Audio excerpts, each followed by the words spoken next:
Welcome, Susan L. Ondrasek. What does the L stand for? The L is for Lorraine. Lorraine. And the reason why is because I'm from Texas. Yeah. And there was another Susan Ondrasek on Facebook. And she lived about 40 miles from Austin. No. Yes. So I didn't, but it was her married name. It wasn't her name, family name like mine. But I didn't want people to get confused, and I actually had people sending her friend requests. Okay. So I put the Susan L in there so they would know it's me, and that's Susan Lorraine Ondrasek. So you're from Austin, Texas, or? No. I was born in Texas, so I'm a native Texan. But as a child, we moved to Idaho. My mother's from Idaho. My father's from Texas. So we moved to Idaho for a while when I was learning to speak. So I sound more like people from Idaho than That's where they make from potatoes, Texas. right? Yeah, they grow them there. The sweet potatoes, I No, think. no, it's white Just rusted potatoes. And then we moved back to Texas, a small town in Texas, which is close to Austin. After I finished college in East Texas, I moved to Dallas, and then moved to San Francisco, and then Prague, and then Austin and Prague. Okay, you've been back and forth. Well, only twice. Okay. No, but I mean within the U.S. as well. Yes. But so you're an expert on Chinese medicine, or I don't know, Chinese medicine Expert practitioner. sounds so serious. I'm a practitioner. I've been practicing for over 15 years, so Okay. I have a little experience. Yeah. I'm an experienced practitioner. And you're also like a Facebook influencer because, but I'll talk about that at the end because knew you without knowing you because you are very active in kind of communities here in Prague and Yes. advising people and helping people. Yes. I went to a Internations group, and I was introducing myself, and this woman looked at me and said, "Oh, you're famous." And I went, "Excuse me?" Yeah, but you are, I've known who you are for years. I mean, I've seen your name so many times on Facebook. So, yeah, I don't know a lot about Chinese medicine. I mean, I know about it, and I've tried some of it myself some years ago. So if you could tell me, like, what do you, as a Chinese medicine practitioner, what do you do actually? Well, the first thing we do is diagnosis. I have a really long intake form I do. And by the time I read that, I pretty much know what's happening with the person before I see them. But when they come in, I clarify details because I see, there's a problem with digestion. I maybe need more details, or they have headaches. I need to know more specifics about the headaches, the time of day, where they are, etc. And so when they come in, I have their form, and then I ask some questions, and then I do diagnostics to look at the tongue and the pulse, and that confirms what I pretty much already know. But like, so that's the process. But like, what do people come with? Everything. And I tell people Chinese medicine treats just about everything. We don't do surgery. But, most people don't know. Most people know it's very good for treating pain. So that's the first thought people have. But it also treats all kinds of things. Like it's extremely good for treating common cold, flu. I treat COVID patients. I treated myself. It's extremely good for women's gynecological problems. And women come all the time with various problems, but then I look and I see, there's stuff happening with their menstrual cycle. And everything's related, so I can treat both of those things at the same time. So have a lot of people, have some people with asthma. Generally speaking, that's, like I said, this is the first time in 15 years. Usually most of my patients are lots of women with gynecological problems, lots of people with acid reflux, stress, anxiety, depression. I've treated a number of people recently with burnout. Like I had 1 month, I had 3 women who came in who were on, because of burnout, were on medical leave of absence. So I see that a lot as well. But a lot of it's stress. So it's a very wide range of issues. Yes. But the process that you described, that you have an intake document that lists probably a lot of things that person describes, and then there's an interview. That is kind of the same. Let's say the entry point into your practicing or healing is the same. Yes. Okay. And so so what I wanna know a little bit more. So what I wanted to talk about today in general was, Chinese medicine, and there are other healing methods that you do as well that I want to discuss. What it can help people with, how you got into it, kind of what's your personal journey, and what makes it different from kind of, let's say, the mainstream medicine and healthcare. Okay. How is it then different in different cultures? Is it demonized by the media? And the kind of the establishment and what are the most common misconceptions and some examples of how people have helped. So this is kind of what we want to cover today. So Okay. Maybe first of all, why is it called traditional Chinese medicine? Is there an untraditional Chinese medicine? I've never heard of untraditional Chinese medicine. I just think it's based on the tradition of Chinese medicine has centuries of history, starting in China. And of course, variations of it went to Japan and to other countries as well. So it basically just came with it. You know, it was this traditional medicine practiced by what they called barefoot practitioners. You know, they weren't medical doctors. They were people who learned about doing acupuncture and doing herbs, you know, from other people. So it was very, very much, you know, learning from other people and practicing and learning. So it's old. It's centuries and centuries old. It's like 4,000 or 5,000 years old. So when people talk about, well, you know, it's not Western medicine and you can't prove these blind tests, and I think, well, Western medicine's been around for a few hundred years. Yeah, not even that. I mean, a lot of it just 70 years. Yeah, and you know, it's in Chinese medicine, it's been around for 4,000, 5,000 years, and if it didn't work, it still wouldn't be used, and it wouldn't be as. It's amazing to me. We have formulas we treat like somebody with common cold that formula is like thousands of years old, and we still use it. Yeah, I need you to be in the microphone. Can you just pull it up a little bit like this? Yeah, Is that better? Yeah. Sorry, guys. The influencer is going off the rails. But so it's an age-old thing that kind of the Chinese, I don't know, developed or evolved within their culture, and then they spread it to other places. But what's the kind of the main difference? Is it like more of a holistic? I mean, kind of you gave it away when you told me how people come in. It's a more holistic approach, I guess. We look at the body as a whole. Yeah. We like when you go to Western medicine, you go to the gynecologist, you go to the doctor who treats bones, you go to the urologist. But we look at all those systems and and see how they're related because they are all related. When you treat one thing, other things get better. Somebody comes for acid reflux, then you start treating that, and they go, "Oh, I'm not so angry anymore at work. I'm calmer. I'm better with my kids. You know, or my stools are better." I mean, you know, we work on the whole thing.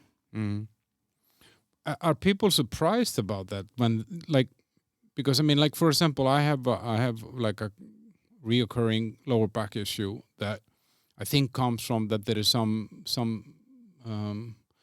something distorted in my hips somehow, so that one leg is shorter, so I'm walking wrongly. But it's often the weird stuff when I work on it with my chiropractor, and is that it actually like, yeah, but the pain is coming from the shoulder here, and then that's affecting your knee down there, you know, like.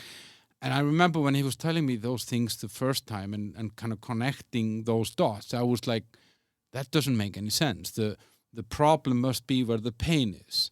So what you're saying in Chinese medicine is that the pain is not always where the problem is. That's true. It's just a symptom. Yeah, that's true. But so that it's very different than from like, you know, like I take a headache pill when I have a headache, but I'm healing maybe, I don't know, dehydration or something like that. Yeah. When people have headaches, there's times when there's many sources and causes for headaches. They're not all nerve pain. So people say it doesn't matter what painkiller I take, it doesn't get rid of my headache. And that's because it may not be a headache that's caused by pain. It's caused by dampness in the channels, and we have to clear the dampness out of the channels. And what's that? What's dampness? Oh, I love dampness. People go, "What is dampness?" Because I have lots of people with dampness. If you think about dampness, like if you have a runny nose, that's too much fluid. If somebody has edema in their legs, that's dampness because it's too much fluid. If people are overweight, I tell them, you're not overweight, you just have too much dampness. And so we have to work for the body to overcome the dampness and go from there. But wait, so I'm curious. I've been overweight almost all my life. Sometimes more, sometimes less overweight, but always overweight, like since I was 9. It's not my fault. It's the water, or it's the damp. Well, like I said, there's so many forms of dampness. There's others I won't even mention here. But anyway, the headaches can be from dampness. They can be from what people eat. Like people have highly fatty diets and they have headaches over their temples. And painkillers may or may not get rid of it, and they don't solve the underlying problem. But how would Chinese medicine solve that? Well, if we just take this as an example. Well, like I said, when somebody comes in with a headache, and lots of people have headaches and migraines, I treat a lot of that. I have to know where the headache is. For instance, if it's across the forehead, then I know there's a large intestine and stomach imbalance. Maybe they're not digesting food properly. Maybe they're eating the wrong foods. If it's over their temples, then I know, okay, this is gallbladder and liver stuff, so we need to work on tonifying them, clearing them, calming them down. It's the back of the head. It can be the bladder. Top of the head can be the liver. So it just depends where the headache is and the type of pain. Is it sharp and stabbing pain? Is it dull? Is it pulsating? Does it move from one eye to the other eye? Does it just stay on one side of the head? Mm-hmm. And those all give me clues as to which organ system is out of balance. But so you're basically kind of saying that every organ or every functionality in the body can be represented. If it's malfunctioning, let's say, or not functioning optimally, then it's represented by pain or nerves in different places in the head, in this case. Right. But then when you say this, it sounds kind of weird that then we have one pill, a headache pill, that cures all of this, because it's actually not curing it. It's not curing it. It's just numbing the pain. It's a Band-Aid to stop the pain.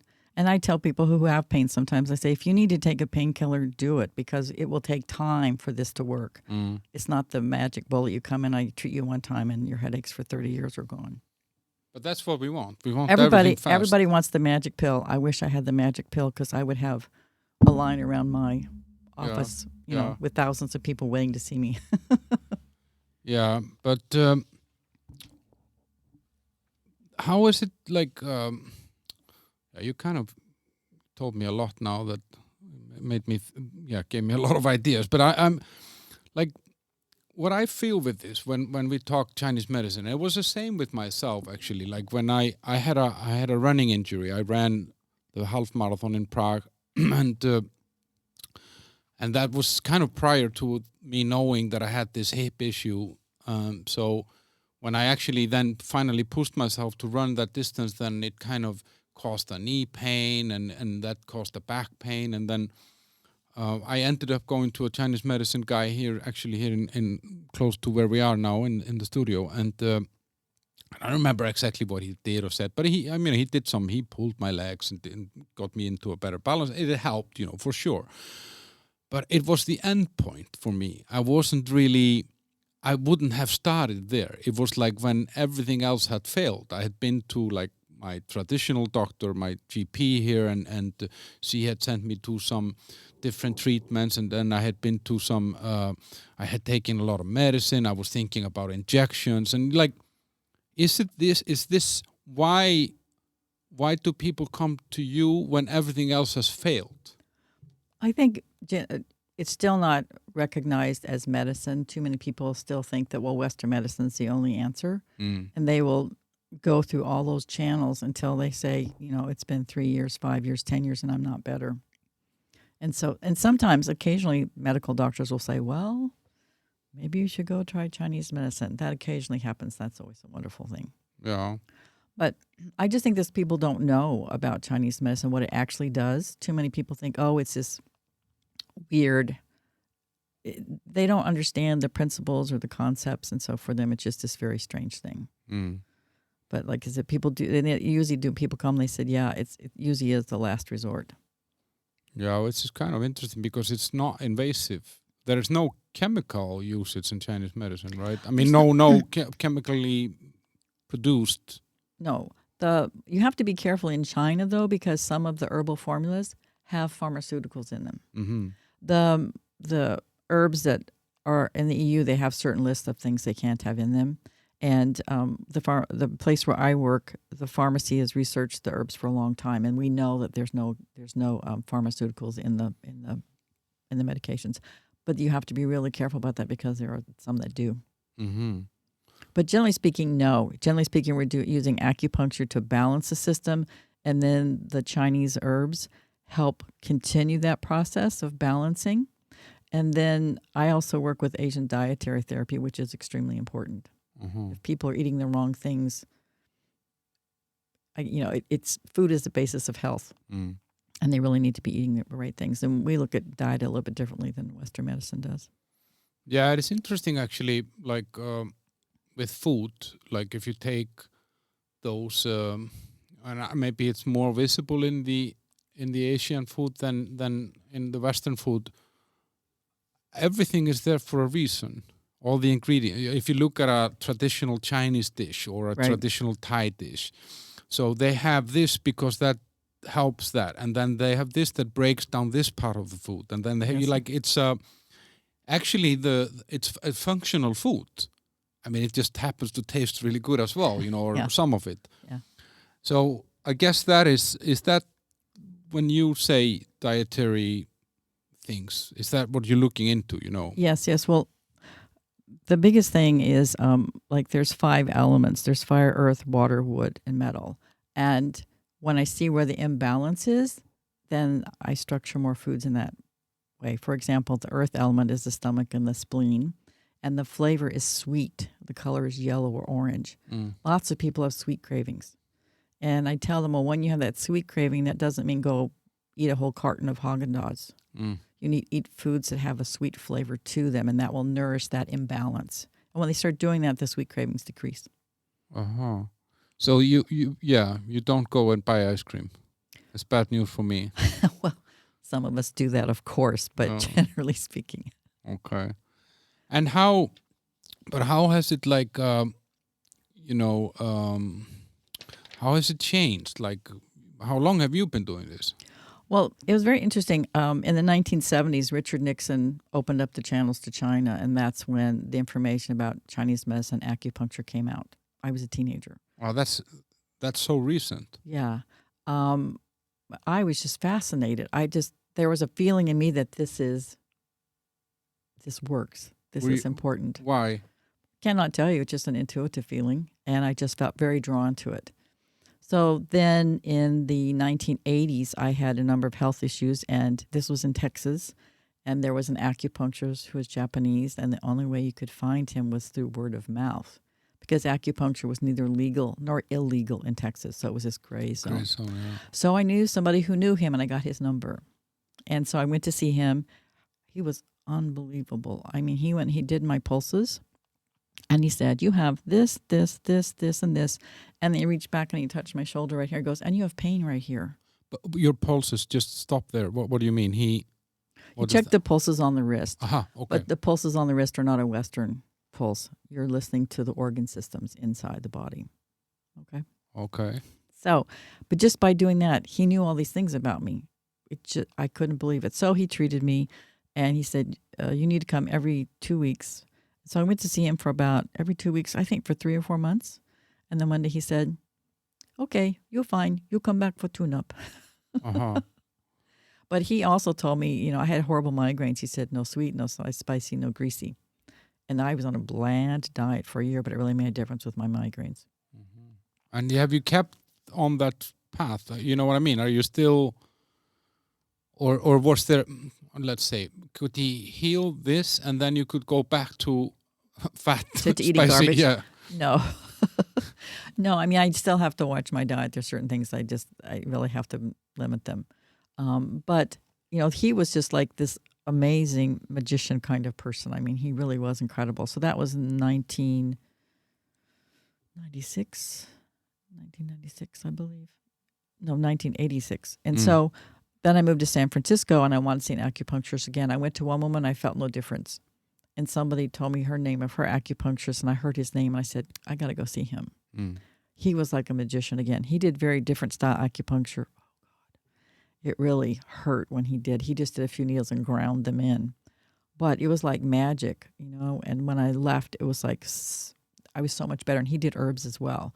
So that was my first experience with Chinese herbs, was in San Francisco. And but back then you're like a journalist or something, right? When I came to, I was a journalist in the United States. I have a degree, my bachelor's is in journalism and art. And so I worked a couple of years for a newspaper. I did a lot of freelancing things. I did my own little company. I did some PR stuff. So yeah, at that time. On any specific topic or just general? I got into real estate, covering real estate when I was in Dallas, and I ended up covering that a lot for many years. how do you cover real estate if you're not selling it or buying it? Well, you interview the developers. You go look at the properties. I also had a real estate license, so I knew a lot about the how real estate sales and things went. So I covered it when I was there. Then when I moved to Prague, well, I was always fascinated by acupuncture, and I wish I'd studied it when I was in San Francisco. I could have, but I was terrified of sticking needles in people. I was also terrified of seeing blood. I've passed out many times when I've seen blood. So I didn't want to do needles because that terrified me. When I moved to Prague, I met a guy who was a Zen Shiatsu practitioner. What's that? Zen Shiatsu is, the best way to say, is Japanese body work. You do stretches, you press on the meridians, you do rotations. And so I thought, I could do this and not stick needles in people. And so I started my shiatsu training in Prague. But there was no other way I could go to school here. So when I moved back to Texas, for personal reasons, for a short time, I found a school that had a Zen Shiatsu program. It was part of the TCM school. So I went to there. That was my intention, only do shiatsu. It was a 1.5-year program. Okay. And so that's a less invasive, but kind of does the same. It's very similar because you're still doing some diagnosis. You're working on the meridians that are out of balance. It's very pleasurable. People relax a lot. And it does do so much of the same things. For a long time, I just did shiatsu before I finished my training. But it's kind of interesting that, you're from Texas, and Texas is cowboys and steaks and it is. oil. And it's not exactly the place in the U.S. where I would think, this one's going to go into Chinese medicine. Is there some family background here, or is there some shamanism in the family or something? Or No. I just think it's an intuitive thing. For myself, I'm very intuitive, and things that I'm attracted to that resonate with me, I do them. So like I said, I did the shiatsu thing, and I kept saying, I'm going to finish in 1.5 years, and that's it. But you had to do the needling program. There's things you still had to do at the school. And then this little voice kept saying, you're supposed to do the whole program. And I said, no, I do not want to be in my 50s when I finish school. I do not want to go to school. I'm not doing it. You're supposed to do the whole Chinese medicine program. No, I'm not going to do that. Go away. And then when I was in classes, there were several times I had deja vus where I was sitting there and suddenly understood everything the teacher was saying. And I thought, I've heard this before. And this little voice, you're supposed to do. I was like, okay, I'll do the whole Chinese medicine program. So it was a calling. It was. I've always been interested in healing and helping people to balance themselves since I was very young. So, and so were you drawn to it originally because of your own kind of, you were one of those people in a way. What you're saying is that you find this guy and he helps you with the migraines and he helps you with your pain. So you were kind of one of those people. You probably tried everything else. So it's a personal experience that kind of draws you to it, right? Well, I had these severe migraines, and my doctor had given me a painkiller. And the side effects were so severe. A friend of mine called me. He was going to come break down the door because he thought I was suicidal. And a friend of mine was in medical school, and we looked up the drug and said, these are the side effects. And I had all of the severe side effects. And I just said, I would rather have the pain than the side effects were so bad. And that was the only doctor I'd seen for it. I wasn't one of those people who went to doctor. I mean, I didn't have medical insurance. So, And I said, I just felt this thing about Chinese medicine being something. So I would see.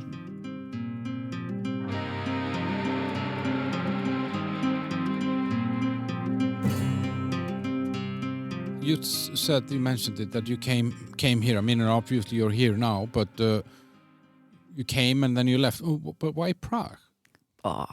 Because I'm 4th generation American, and my last name is Ondrasek, and my father's family is all Czech. As a child, my great-grandmother did not speak English.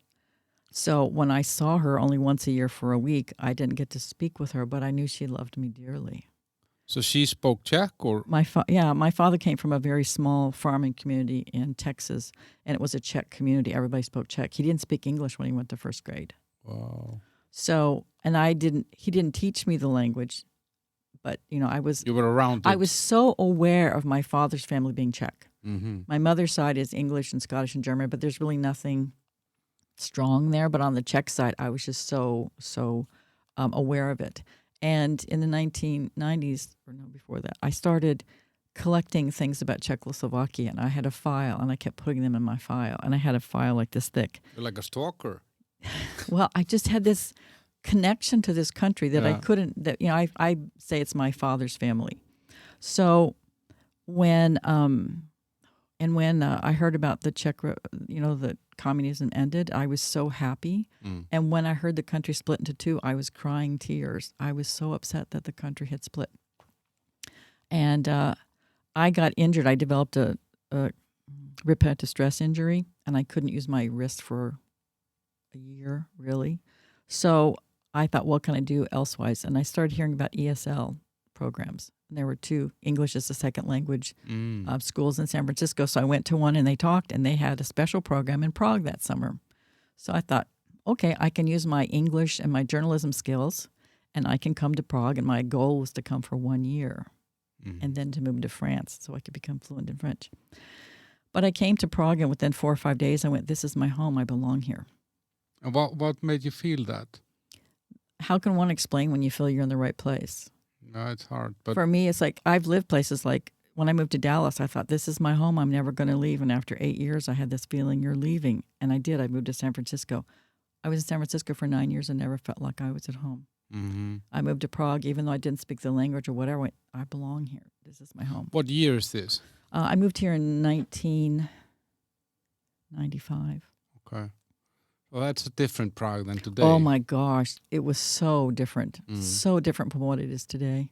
Like a Wild West. No telephones, and then when mobile phones came available, people went crazy because all these people in Pontiacs didn't have telephones. And we had a system where somebody had a voicemail system, and we all had this voicemail there, and you would go and call and leave your friend a message on their voicemail. Hey, I'm going to be at the Globe at 4:00. Can you meet me there? And you come back later and check, and if they got your message, they would call back and say, yeah, I'll be there at 4:00. And that's how you communicate with people. I mean, it's crazy how, like, like in Iceland, like, so yeah, we had a landline at home, but we were not allowed to call more than 2 calls a day. That was the rule. So if you had used those 2 calls and you needed to go and meet someone or wanted to check to get someone, you just had to walk to their home. Yeah. And then you walked to their place and knocked on the door. Is Chris home? And you had no idea if he would be home or not. Yeah. So you were invested in everything that you did. And I miss that a little bit today. That everything it's too easy. Everything is at the fingertips somehow. Everything is just 1 click away. Yeah. Well, the thing is, it never gives you a reward. Well, the thing that was I enjoyed about that time was like the Globe was a place to hang out. I would go there and have lunch and dinner and snacks. All day, and the table would change as the course of the day. People came and went, and that's how I met most of the people that I knew was hanging out at the Globe. And people helped each other, and you posted notes, on the bulletin boards, and that's how you found out who was selling what and if there was an apartment available. And there were no malls. Yeah, you had to find. There were 3 department stores downtown, and that was on the weekend. You wanted to buy something, you had to go to those 3 places. And this place had peanut butter, and this place had broccoli. Oh, broccoli was an exotic vegetable. Nobody hardly knew what it was. Yeah. So it was, this place has, this. It was a very, very different experience. And it's still like, even when I came here, like in 2009. Like even back, 2009. Even back then, it was a little bit like this. Yeah, here you can buy your meat. Here you can buy proper tea. Here you can buy, and there was like word of mouth. Yeah, there's this butcher there. You can go there and get. And I think it's not because it was impossible to find this, but the market just didn't know this. No one was thinking about when you were coming. Like no one is thinking about. Yeah, we need to import for the expat market. Nowadays that can be actually just a viable business in itself to cater just for the expats. And tourists obviously. Anyway, so a little bit about more. If we go back to what I've always found interesting and fascinating about like something like Chinese medicine is that we tend to call it alternative healing. Yes. Where actually, as you said in the beginning, this is the thousands of years of evolved medicine that have kept humans alive through misery and everything. Right. But we call it alternative now, and the mainstream medicine we call medicine. Well, in the States, we refer to it as biomedicine. The Chinese. No, Western medicine, we call it biomedicine, or Western medicine.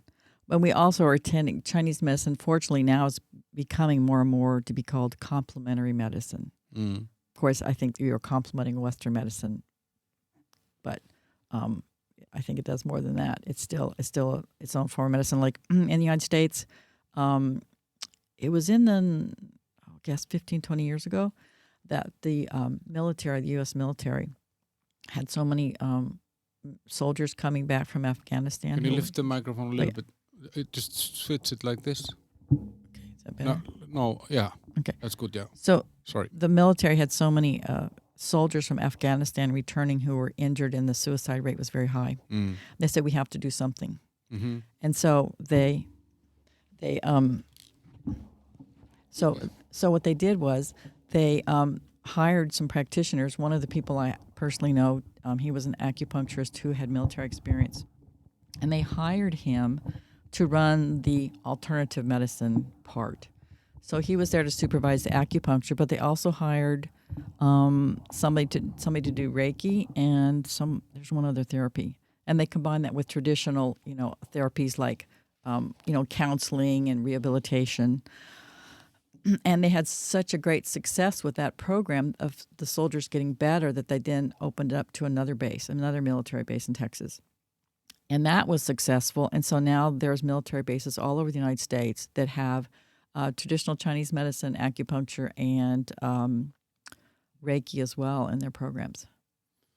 But that's interesting. I mean, it's weird to say it, but actually the military has been very often behind some very much innovative stuff. A lot of the stuff that we use is either first developed for military purposes and then it becomes part of a mainstream product or whatever. Right.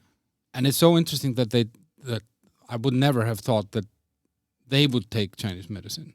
Oh, it's fabulous. I actually got hired I didn't get hired. I interviewed for a job at one of the military bases, and I was very excited about it. Mm. And it was that feeling of, I got the job. Mm. And then at the end, the HR lady said, well, we'll let you know. And then I went, oh, maybe not. Mm. And then when I talked to the guy who had started the first program, there's another guy, he worked also in that program, and they both said, if you're not a former military person, you won't get in. You won't be hired. Because there were a lot of people, we had a number of people in my school who had been in the military who were studying Chinese medicine, and they were going to get hired right away. Mm-hmm. So, but if we talk about like this Chinese medicine in different cultures, so I mean, you being American, like what I find so interesting about the American, or from the outside, the American culture is that it's one of, I think, 2 countries in the world where you can advertise medicine on TV and stuff like that. I mean, it's almost feels sometimes like the nation has been sold off into big businesses somehow. Well, it's a shame that like you watch commercials about drugs, and that's so that when you go to see your doctor, you'll say, well, what about XYZ drug? I've seen it advertised on TV, so it's already planting the idea that you need this drug. So yeah, it's very commonplace. But has this,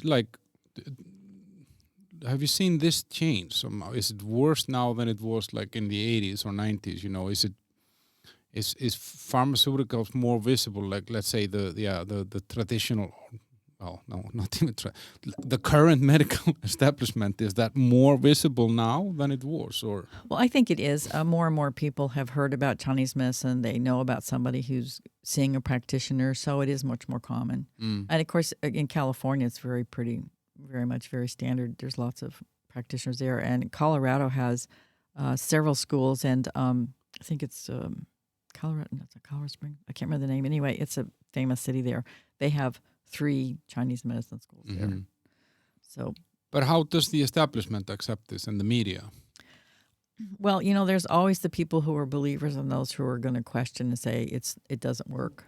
But I have patients who come to see me and they go back and tell their doctor, and the doctor goes, "Oh yeah, right.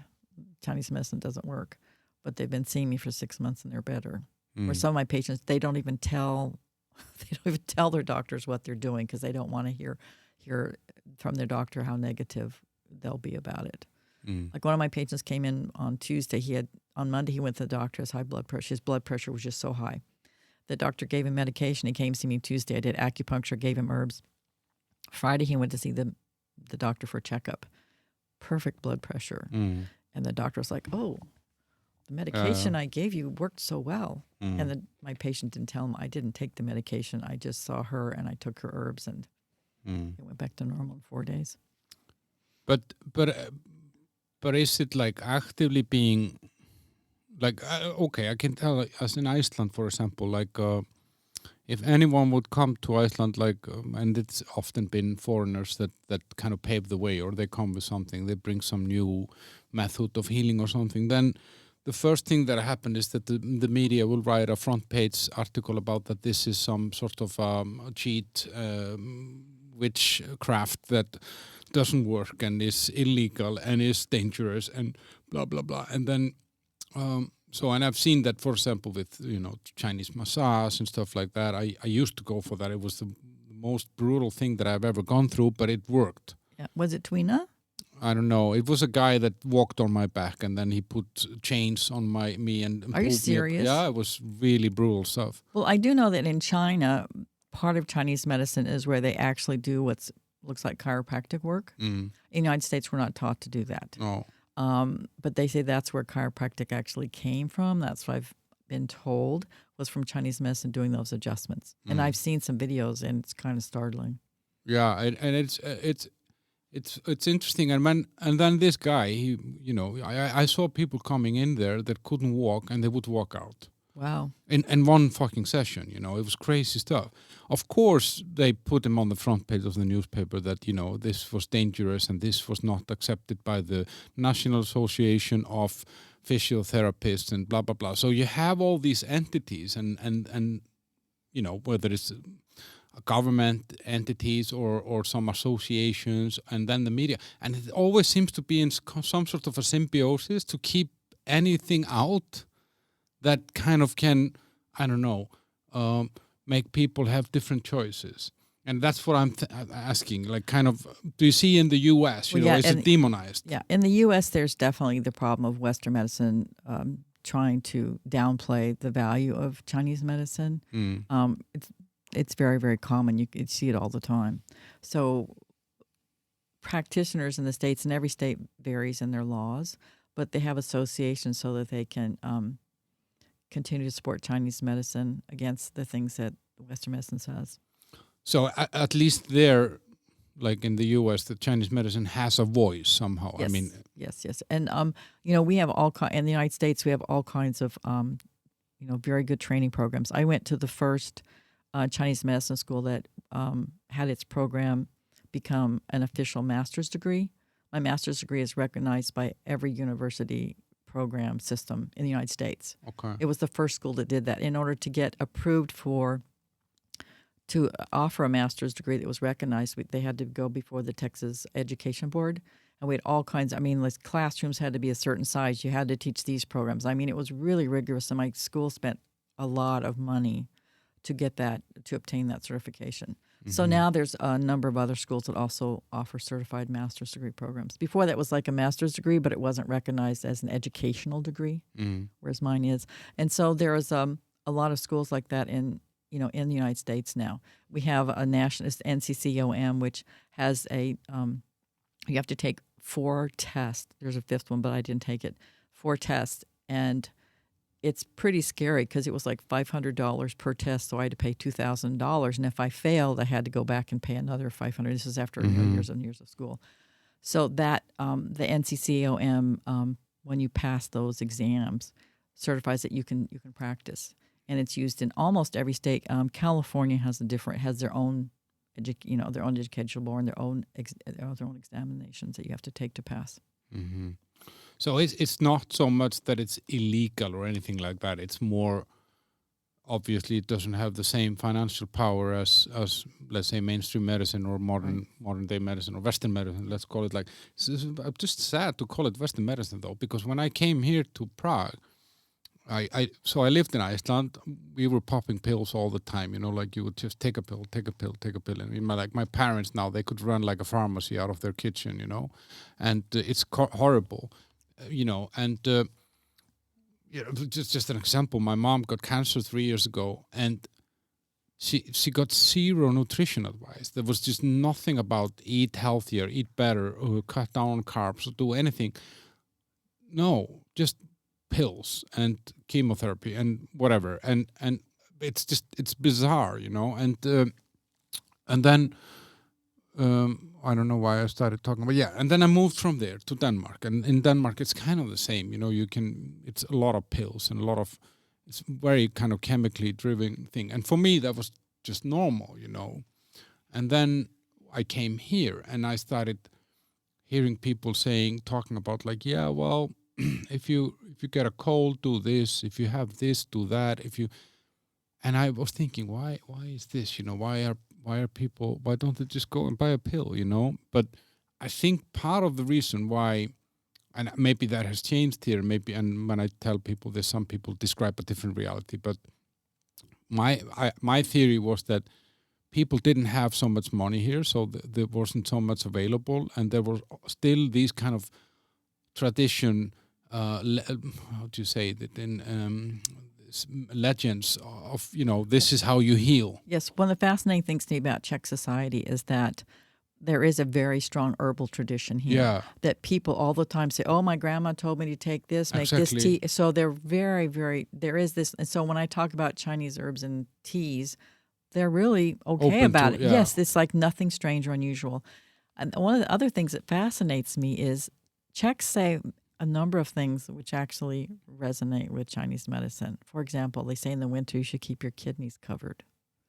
Well, your kidneys contain your genetic essence, and if they get too cold, you could get sick.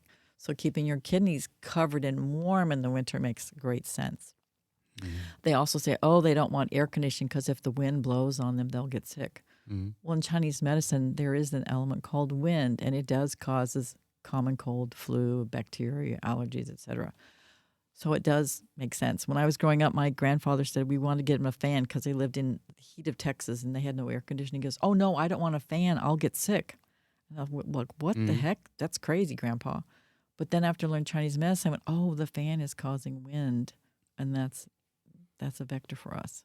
Yeah, it's really interesting, and I really like this here, that there are these kind of, I don't know, something that lives in the culture somehow, and goes from grandma to daughter to son to father to grandfather, and it's really, really interesting, and so I guess like here, like you feel that people are receptive to this, but how is this recognized here? Is Chinese medicine recognized here as a proper thing, or are you some sort of a witch? Well, yes.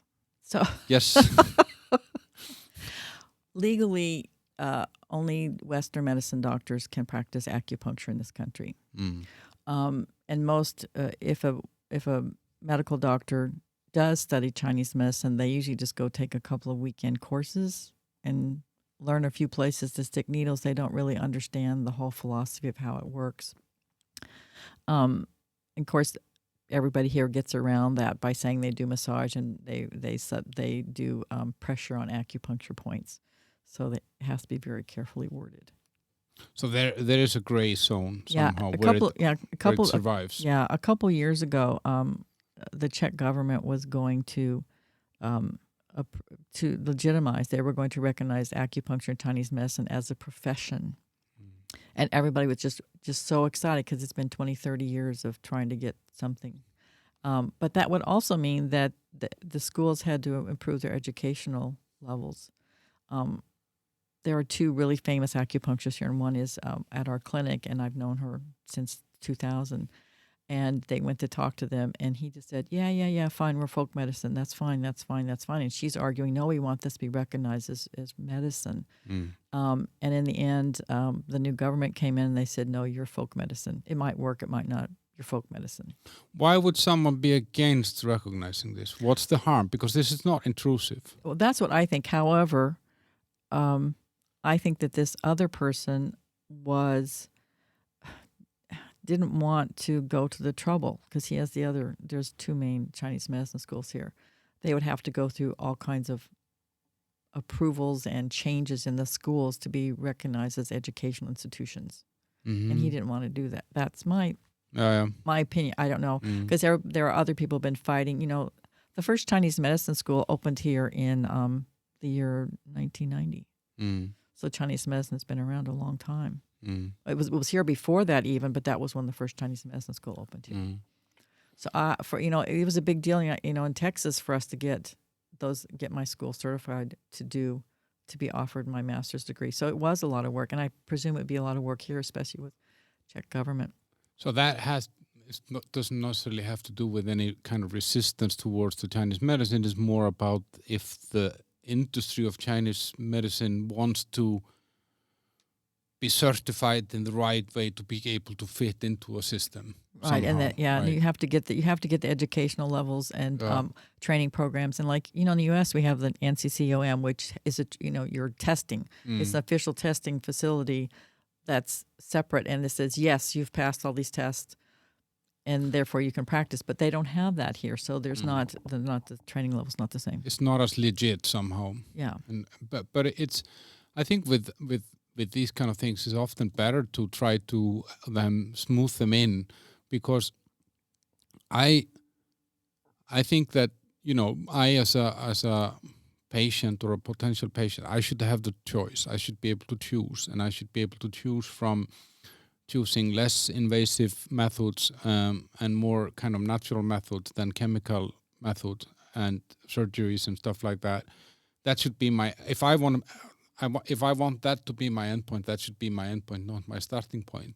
And because what happens is that my demand does not die even if the government doesn't approve the methods, like Chinese medicine, let's say. I'm still going to want it. So what do? I will go underground. I will go somewhere where it's available. It's kind of like with abortion, like by eliminating abortion doesn't mean that every kid gets born. It's just going to go down to the basement, Well, it's like in Germany, in order to practice acupuncture, you have to become a Heilpraktiker. And you have to go through all the training programs, and then you have to go through written and oral exams. And so it's very, very, very rigorous. So they've studied Western medicine, they studied Chinese medicine, they may have studied other things as well. So, but when they finish, you've got somebody who's very well trained. Like in the school I went to, 1/3 of the program was Western medicine. So we had pathology, physiology, and at the time I was really angry. I said, I don't want to study Western medicine. I just want to study Chinese medicine. But my patients walk in with a Western medicine diagnosis. I have diabetes. I have hypertension. They come in and also we study drugs. So often when I look at medication, I go, okay, I know why they're taking this medication because I did study Western medicine. So it was a real important part of my studies. And how is the media treating this? Like if you look at as a journalist, I mean, with your background, if you look at, do you feel that, like in the U.S. or here, I guess you follow stuff in the U.S. and then obviously you follow stuff here. I mean, well, you see both sides of the coin. There's the media that supports it and says this is great. These are examples of what happens, and there's some that just say, oh no, this can't possibly work. And in the Czech Republic, it's very funny. Sometimes there's been some really negative stories, and I was asking this practitioner I know about it, and she said, it's fine if they say nasty stuff about it, because as a result of that negative article, all these people kept calling her for appointments because they obviously didn't believe the negative publicity about that. But it was, this is a practitioner. I can find somebody to try this and treat me. Yeah, and it creates awareness that there is an alternative out there. The shocking thing for me was I have a friend who became a Catholic priest here. And so one time when I moved here, I sent him an email and I said, look, if you ever have any health issues and you need to be treated, I would treat you for free. And he wrote to me and told me that as a Catholic, he could not receive Chinese medicine treatment. Why? He didn't explain why, and I didn't understand it. I had somebody else, I told him that. He asked his Catholic mother. He said, my mother's so Catholic. And she said, it's fine. She said there was no problem with it. But somewhere within the Catholic Church, there's something somewhere about Chinese medicine being bad. And, there's the spiritual aspects of Chinese medicine were pretty much removed during communism. Yeah. There's lots of points they're spirit points. They really treat the spirit. And Chinese, when the communists came in, they kind of like made this very like, this is how it is. We're just going to treat the body, not much the spirit. But if you treat the body, you treat the spirit. It all works together.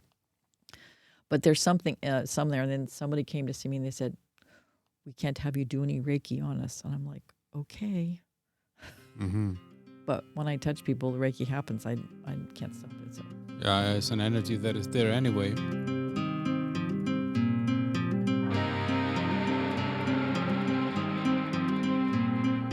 But I felt like, I don't know about you, but I felt like, for example, I saw it, and you're saying that somebody sees a negative article and that's actually going to generate positive attention because people are going to come in and want. And I felt like COVID was an interesting thing because we kind of ditched every old trick in the book, like, and I was telling you before we started recording, they were warning people in Iceland about taking vitamin D. That okay, so we live in Iceland, the sun never shines, we've needed vitamin D forever, it helps with everything. It's a critical catalyst in any kind of chemical reaction in the body, blah, blah, blah. And they're telling us now in 2021 or whatever the year was that we should not take it. And I guess it was because they were afraid that people would think that that's then enough. Then if I take vitamin D, I'm not going to use those chemical hand sanitizers. I'm not going to use those masks. I'm not going to keep that 2-meter distance that was 1.80 meters in the US, but 2 meters in Europe because 6 feet was 2 meters. Weird.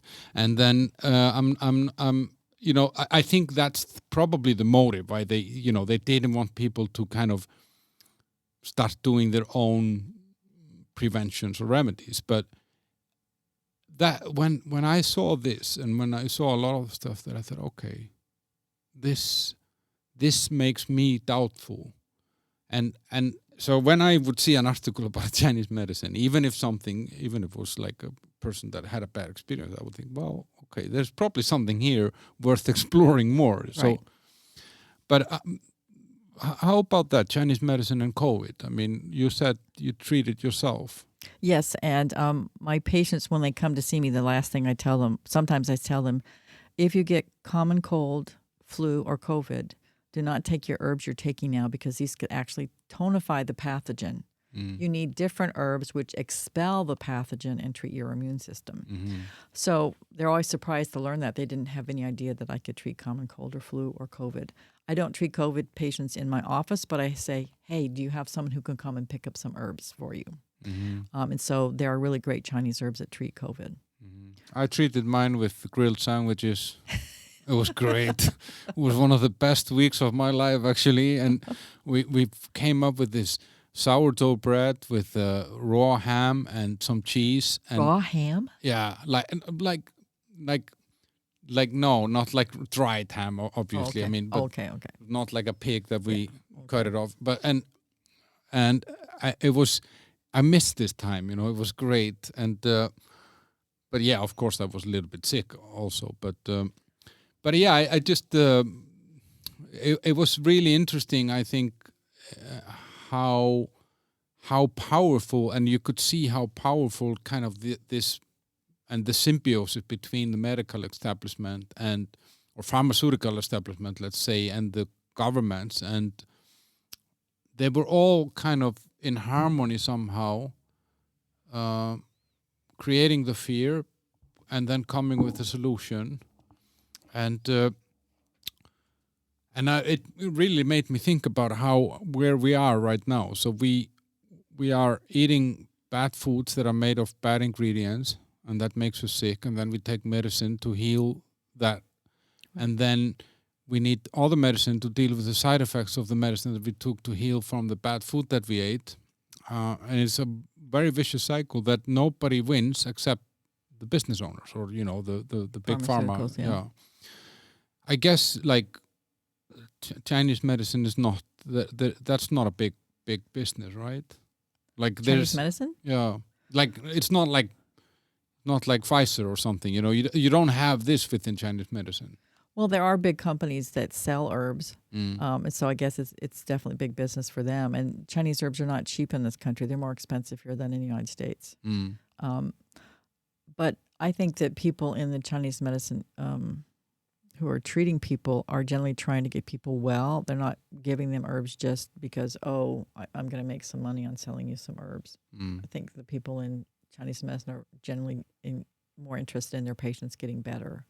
But I do have people come in and I say, what medication you're taking? I go, oh my God, they're taking 20 things. This is for my acid reflux, and this is for this, and this is for this. And then I have to take this medication to protect my stomach from the 5 other medications I'm taking. It's nuts. Or one of my patients, I'm really shocked. He's taking a medication. I said, what's this for? And I looked it up and I said, do you have acid reflux? Because this is a standard treatment for acid reflux. He said, no, but my doctor told me I do. And therefore told me he has to take this the rest of his life. Yeah. You didn't have any symptoms of acid reflux. No, but your doctor told you had to take this. Yep. Mm. And I can see the medication he's taking, what it does is it decreases in the acid in the stomach. Therefore, his digestion is not as good as it should be. Mm. And this guy was a professional athlete before he went into business. So I don't understand why I keep, when he comes, I go, well, have you asked your doctor about this again? Because his digestion is not strong, and I want to get him off of that to give him the herbs he needs. Mm. But I can't, I don't tell people you need to get off this. So just ask your doctor about this because it doesn't really make sense. Mm. And sometimes they do ask their doctors and they'll come back and say, yeah, they said I don't need it. Or in the States, I had somebody, he had very loose stools. Mm. And so I treated it as being a certain condition.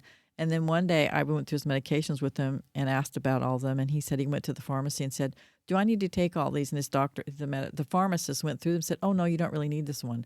As soon as he stopped taking that medication, the loose stools went away. Mm. So I'm treating him based on Chinese medicine, what loose stool tells me, but it was actually the medication Mm-hmm. that was causing the problem. But so that's actually interesting. Kind of connects me to because it sounds like you are, maybe because of this, that you're the end point of a journey where people have tried medicine, they've tried surgeries, they've tried this, they've tried that. So you're co-treating in some way. You are. Yes, often. Yeah. Because I look at what they're taking medication-wise, and then I consider, well, what is this actually treating? I look at it in terms of Chinese medicine. Mm. So if he's treating acid reflux, well, that would be caused by this. These two systems are being affected, and so I start to treat that.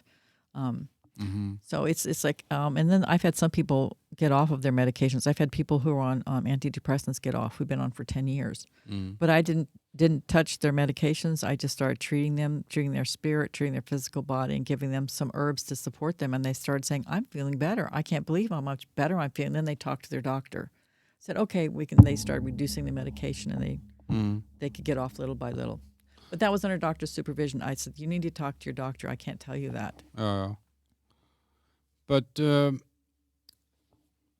so I guess who are kind of is there, I don't know, is there a standard or stereotype that comes to you, or stereotypical problem? Well, I said the biggest thing people think about is pain. But I have a lot of, and then I'd say pain, and the second thing is pain as in physical pain. Yeah. And the second thing, and people know that very well, and the other thing is digestive issues, and the other thing, the biggest thing I think is stress and anxiety and depression. Those are probably this right behind that. And is that growing, stress, anxiety, and depression? What do you mean? Is that do you see more? Do you feel that? I don't know if it's growing. I treat it a lot. I treat more it than you deal. treated it 5 years ago. I don't know if it's any more than it was before, but I have a scale for people to say their pain, their stress level, and sometimes I don't even report stress, but then I look and they put it's a 9. Mm-hmm. And I go, is that stress from your job? Is it stress from your home life? Often people have difficult relationships. And so when they tell me, that's also another aspect of how I'm going to treat them. Mm-hmm. So if they have a difficult relationship, you go home with them with a shotgun or something. I tell them, have you thought about leaving this man? Yeah. Now, No, the reason actually, why I'm asking is I feel in what I'm doing, because I'm doing, mentoring and coaching with individuals, and I'm helping people that are, either at crossroads in their career or they're starting their own business and stuff like that. And I just come across, and through this, I meet a lot of people, and I go to events and I host events and stuff. And I just feel like people are really, really lost right now. I have a number of patients who they're just working too much. That's why they're stressed out. And I will suggest to them, your job is creating these things. And they say, yes, they know that, but I can't. I have to keep working these hours or whatever. And I tell them, but if you get to the point where you break down, then you can't work at all. How is that going to serve you? How's it going to serve your family? It's time to start to make changes. Yeah. And I do recommend, like, people, if they're really in stressful situations, especially family things, I say, are you getting counseling? So what are some examples, like, if the obese version of me came to you, you take me through your kind of intake program, you check my habits, you check my tongue, you talk to me. What do you do with me then, and how long would it take? Well, interestingly enough, one of the most important things is to see where people carry their weight. Is it upper body? Is it middle body? Is it lower body? Okay. If it's upper body, it's going to relate. Can you move the microphone to your... This is super interesting stuff and useful for me. That better? Yeah. So if somebody carries their weight in their upper body, then I know it's related to the lungs. Yeah. And if somebody carries their weight around the middle, it'll be the stomach and the spleen. And if somebody carries their weight in their hips, then I know it's related to the kidney and bladder. So I need to help establish balance in those areas. And if you establish balance in my kidneys, I will lose weight. Often, yes. Now, there's a couple things. People do need to take their herbs. They need to come on a regular basis. And the biggest thing is they need to change their diets. So I look at what diets, like, for instance, if somebody has this spleen thing going on, they're really big at the waist. So I'm going to focus on foods that support the stomach and the spleen. I talked about that a little bit, about sweet flavor and the colors yellow and orange, and I'm having to eat more of those foods. I'm also going to see what are they eating. Like, they're often eating a lot of dairy products. And this is a big thing.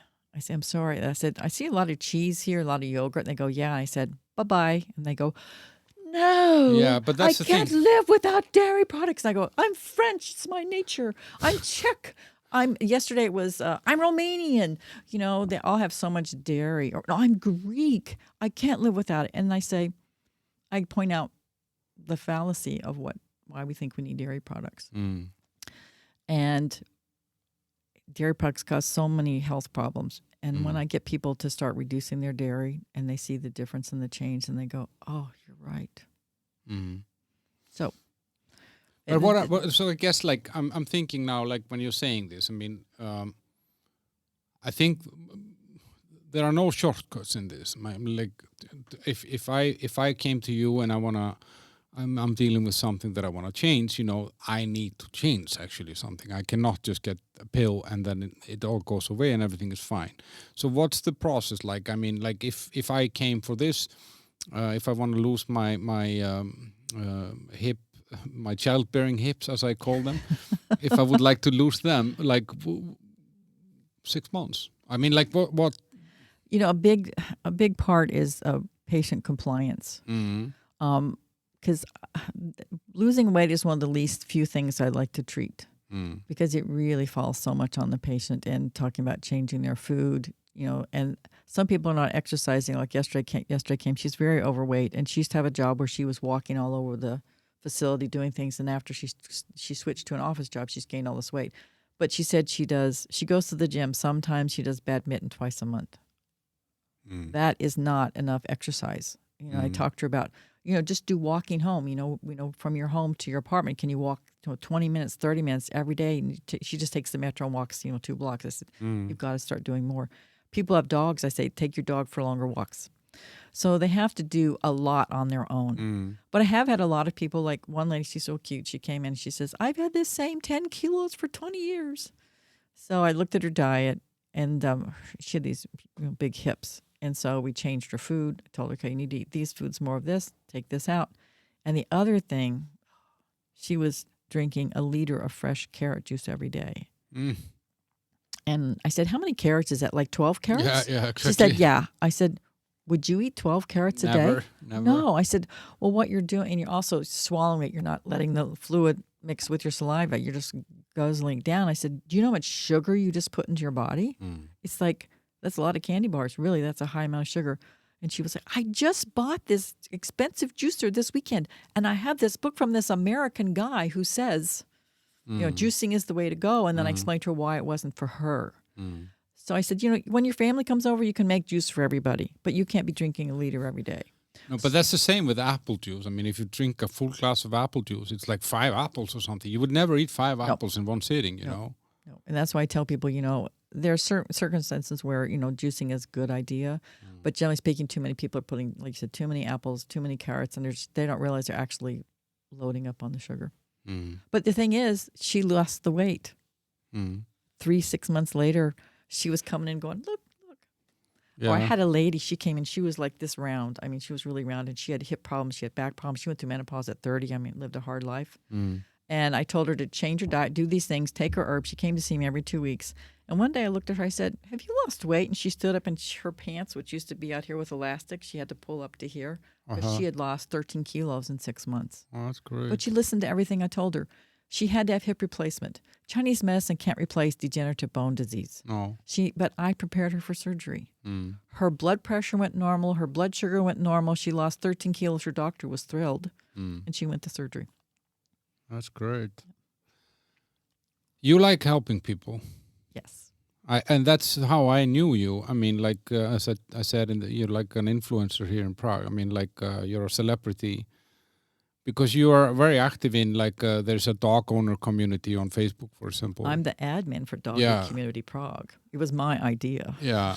But why? Why do you like this? Why do you... because I swear it. I mean, I think it's like 7-8 years ago that I started noticing your name in various Facebook groups, advising people where to go for this, where to do that. And I've never seen anything that kind of leads to you. It's not like you're making money off this or anything like that. Oh, no, it's all for my free time. Yeah. Well, because I lived here from 1995 to 2000. 2002 is when I left. I know a lot about Prague that other people don't know, and there's a lot of new people here. Then I came back in 10 years ago, and things had changed a lot, but I still knew a whole lot of basic stuff. So when people would ask things, I would just start saying, well, I know about this or that.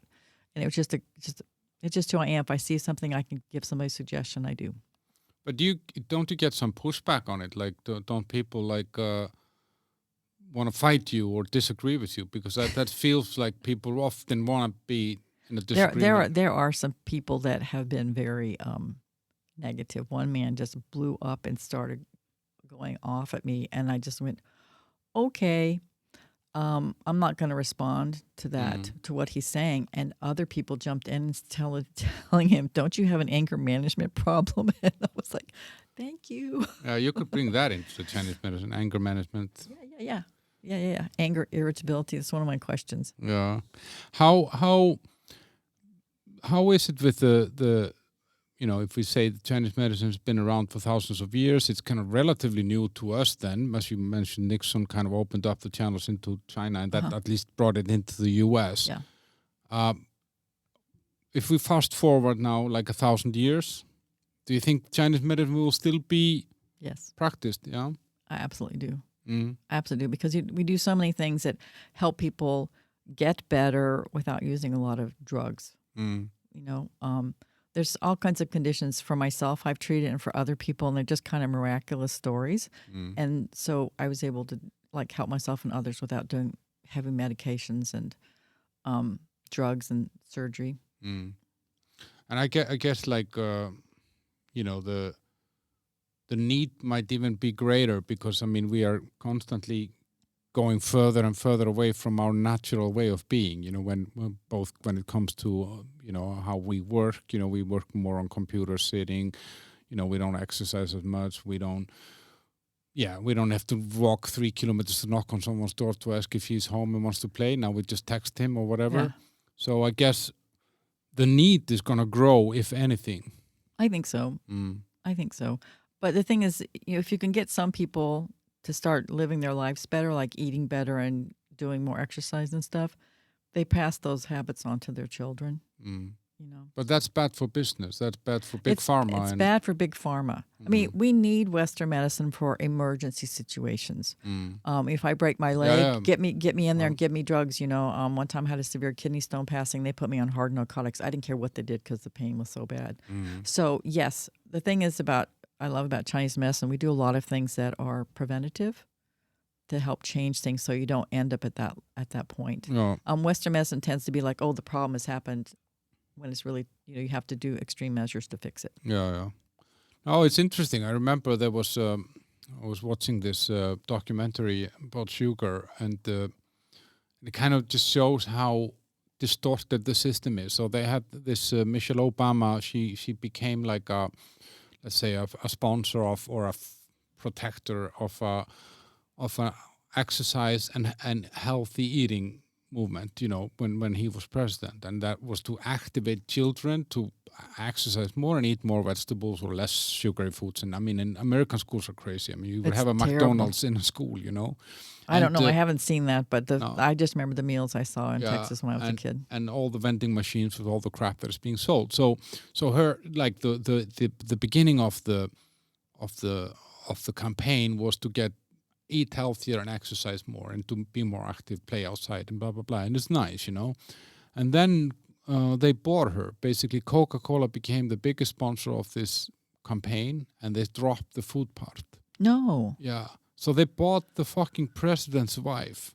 I didn't know that. That's the most high-value wife in the country, and they bought the president's wife, Coca-Cola. How fucking nuts is that? Are you sure? Yeah, I'm sure. I have to look this up. I can't believe that. They changed the campaign. She stopped talking about food, and she was only about the exercise. Oh. I don't remember who was it. There was this. I think it's called the Sugar Film or something like that. I mean, it's not some guy just with his phone filming. I mean, it's not like some conspiracy theorist like me doing something. It's like a real movie, I was it's so fascinating. And I was listening now to a guy, a farmer, beef farmer, who went from monoculture to kind of regenerative farming. And just then he's doing this grass-fed beef, and it became popular. So there was more demand than supply. So what the I don't know if it's the USDA or FDA or someone, but they approved it that you can actually import beef from New Zealand and Australia, and as long as you slice it or package in the US, it becomes a US product. So to satisfy the market with more grass-fed beef, they started importing grass-fed beef from other countries. Nothing wrong with the beef. And like this farmer is saying, I have no problem with this beef. But what I have a problem with is that the consumer thinks that he's buying an American product when he's not. And it's just, industries are so fucking powerful. It's crazy, Yeah. Anyway, so what are you off to today? Are you going to go and heal someone or?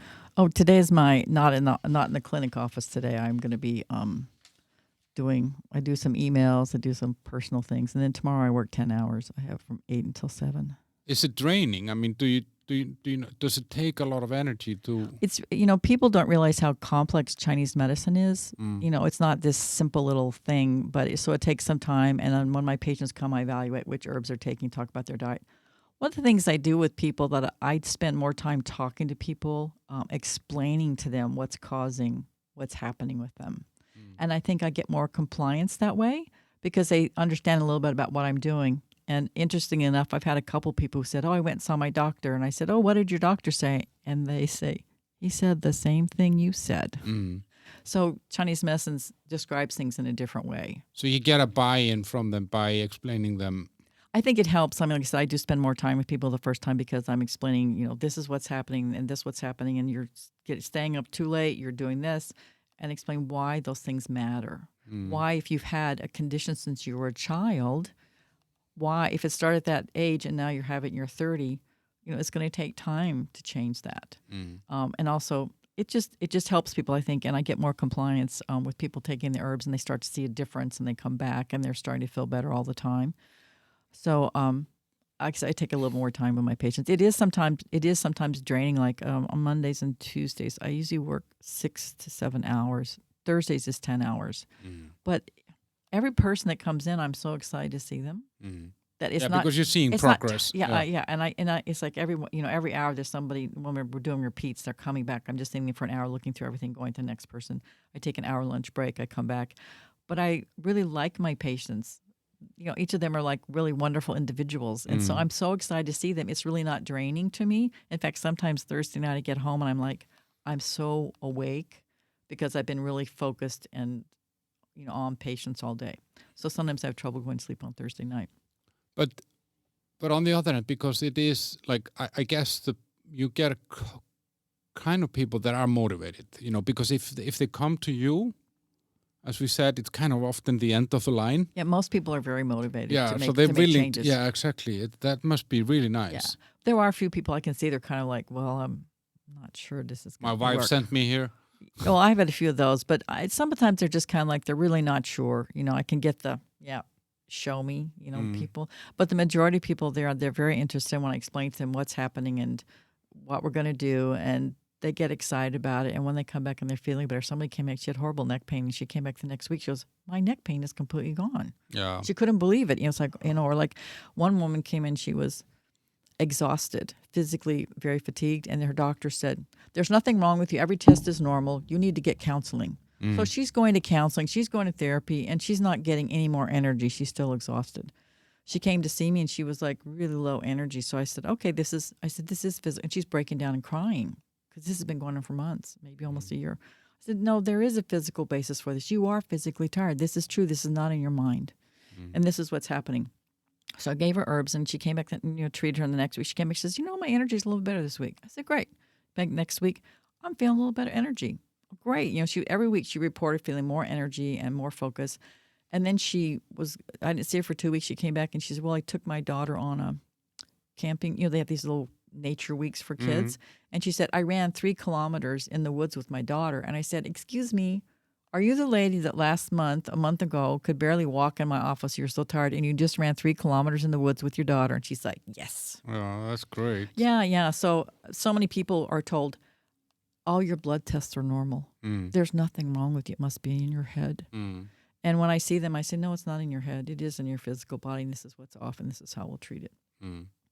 So it's very rewarding, and I'm always, when I go to work, I'm always excited about seeing people. Yeah, because I'm helping people. That's a great job. That's a great job. It is. Sometimes there are miracles that happen practically before my eyes, and I just like. Yeah, I have like this is what I like about what I'm doing, with the mentoring and stuff, is that I actually get tangible results somehow. And like there was a guy that wrote me yesterday, he secured a job that I helped him in the process. I helped him with his CV, I helped him preparing for the interviews and stuff like that. And it's a good position, a highly paid job, and he was super happy. He came out of a burnout, so he kind of needed a fresh start somehow, and we kind of handpicked where do you go and look for jobs, and then he got the job and he sent me an email, and I get goosebumps now when I talk about it, and it's because you kind of feel like you're letting off a bird out to fly somehow, Yeah. Oh. It's really great when you see those differences. Yeah. Well, like I had a lady who came a few years ago, she had gallstones, and she didn't live in Prague, so she couldn't come often. And they got better. She had a test and the gallstones were smaller, so she avoided surgery, but then she didn't come back.